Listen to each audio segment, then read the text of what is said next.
है जो सिर्फ 1 बीघा से 1 लाख से लेके 1.5 लाख दे सकते हैं। जी हाँ, और सबसे अच्छी बात क्या है, ये 90 दिनों से लेके 120 दिन के बीच का ही टाइम लेती है, ज्यादा टाइम नहीं लेते हैं। लेकिन ज्यादातर किसान साथी ये आपको नहीं बताएंगे। ये एक ऐसी फसल है जो किसान कर रहे हैं, वो आपसे छुपा रहे हैं। छुपा क्यों रहे हैं वो हम आगे जानेंगे। आखिरकार आपको क्यों नहीं बताते हैं कि आप भी इस फसल को लगा लीजिए। देखिए, आपने देखा होगा कुछ ऐसे किसान होते हैं जिनके पास भूमि बहुत कम होती है, लेकिन आपने देखा होगा वो अपनी कम भूमि से ज्यादा पैसा ले रहे हैं। लेकिन वहीं पर दूसरे किसान होते हैं जिनके पास भूमि तो अधिक होती है, लेकिन उस भूमि से ज्यादा उत्पादन नहीं ले पा रहे। इसका कारण क्या होता है, वो ही फसलें करते हैं जो मंडी में सभी लोग कर रहे होते हैं, लेकिन वो किसान अलग करते हैं।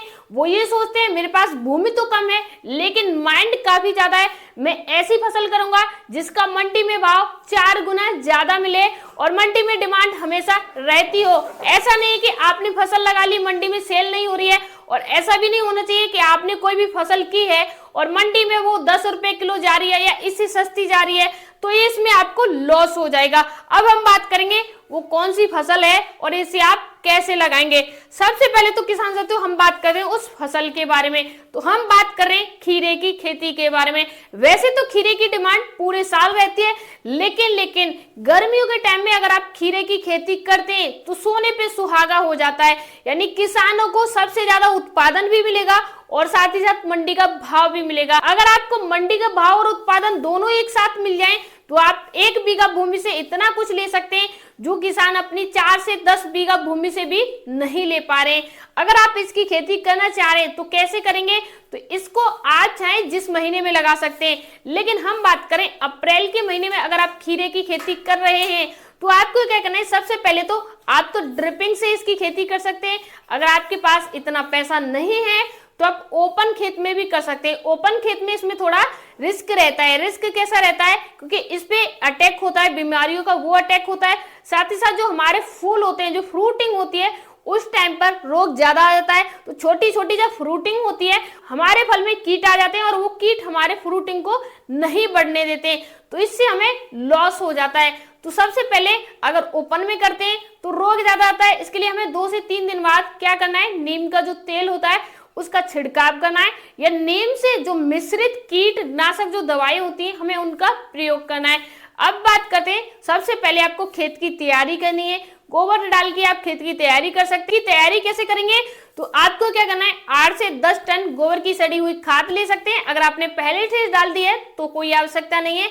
आप अपने खेत की समतल तरीके से 4 से 6 बार जुताई कराइए रेडी करके। उसके बाद आपके खेत में नमी होनी चाहिए, क्योंकि अभी अप्रैल का महीना है और अप्रैल के महीने में काफी गर्म मौसम हो जाता है। तो उसमें क्या होता है, हमारी नमी जो होती है वो 10% हर सेकंड घटती जाती है। तो हमें क्या करना है, नमी अच्छी रखनी है। अब बात आती है इसके पौधे लगाने की। 3 सेंटीमीटर एक पौधे से दूसरे पौधे की दूरी होनी चाहिए। अगर इतनी दूरी रखेंगे तो इससे हमारा जो पौधा होगा उसका फैलाव ज्यादा होगा, उसकी ज्यादा बेल फैल पाएगी और हमारी अच्छी फ्रूटिंग होगी। जैसे जितनी हमारी पौधे की वृद्धि होती है उससे कई गुना ज्यादा फ्रूटिंग बढ़ती है। हमारा पौधा इतना सा रह जाएगा, फ्रूटिंग भी उसी हिसाब से होगी, 4 से फल आएंगे। अगर हमारा पौधा इतना बड़ा हो जाएगा तो फ्रूटिंग ज्यादा होगी और हमें पैसा भी ज्यादा मिलेगा।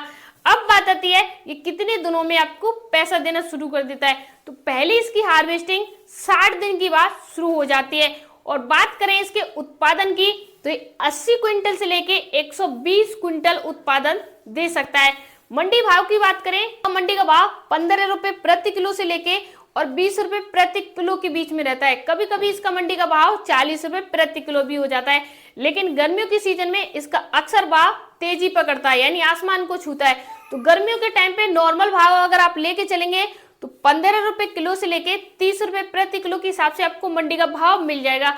अगर आप इससे यानी आप 80 क्विंटल उत्पादन मिल रहा है या 120 क्विंटल आप उसको गुणा करेंगे 15 से, तो आपको जो नॉर्मल प्राइस है वो आपका निकल के आ जाएगा 1,20,000 के लमसम, या आपको 1 लाख, यानी आपके ऊपर डिपेंड करता है आपके यहाँ पर कितना उत्पादन हो रहा है। मिनिमम उत्पादन की बात करें तो ये आपको 1,20,000 का उत्पादन दे देगा। अगर इसमें से हम खर्चे को माइनस कर देते हैं, यानी जो हमारी फसल है उसको हमने पूरा तैयार किया, उसमें हमने खाद बीज लगाया, पूरी फसल को सींचा, तो उसमें हमारा 20,000 से लेके 30,000 के बीच में खर्चा हो जाता है। तो हमें 90,000 से लेके और 80,000 के बीच में प्रॉफिट हो जाता है एक फसल से।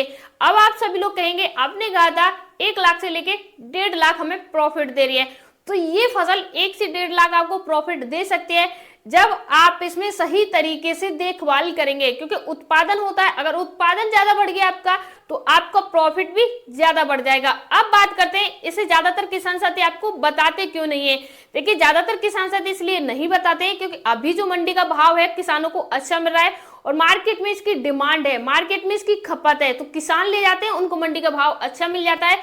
और अगर सभी किसान इसे लगाने लग गए तो मंडी का भाव ऐसे ही हो जाएगा जैसे अदर फसलों का मिल रहा है, काफी डाउन हो जाएगा। तो इसलिए वो नहीं चाहते सभी किसान इस खेती को करें और ज्यादा कंपटीशन हो, इसके कारण से उनको भी मंडी का भाव नहीं मिले। इसलिए किसान साथी इस फसल को छुपाते हैं आपसे, इसलिए नहीं बताते। अगर आप भी इस फसल को लगाना चाहते हैं और आपके माइंड में ये चल रहा है कि इससे प्रॉफिट होगा नहीं होगा, तो आप आंख बंद करके लगा लीजिए। ये एक ऐसी फसल है जो भी धोखा नहीं देगी, ये उत्पादन देके जाएगी ही जाएगी आपको। मंडी का भाव इसका 19-20 हमेशा चलता रहता है, घबराना नहीं है। डाउन है तो हाई भी होगा, हाई है तो डाउन भी होगा। तो इसलिए आप खीरे की खेती कर सकते हैं। 3 से 4 महीने तक हार्वेस्टिंग करते रहिए आराम से, और हर दिन पैसे देने वाली फसल में इसको गिना जाता है। इस फसल के बारे में कोई और जानकारी चाहिए तो कमेंट बॉक्स में पूछ लीजिए। मिलते हैं ऐसी जानकारी फुल वीडियो के साथ, तब तक के लिए धन्यवाद।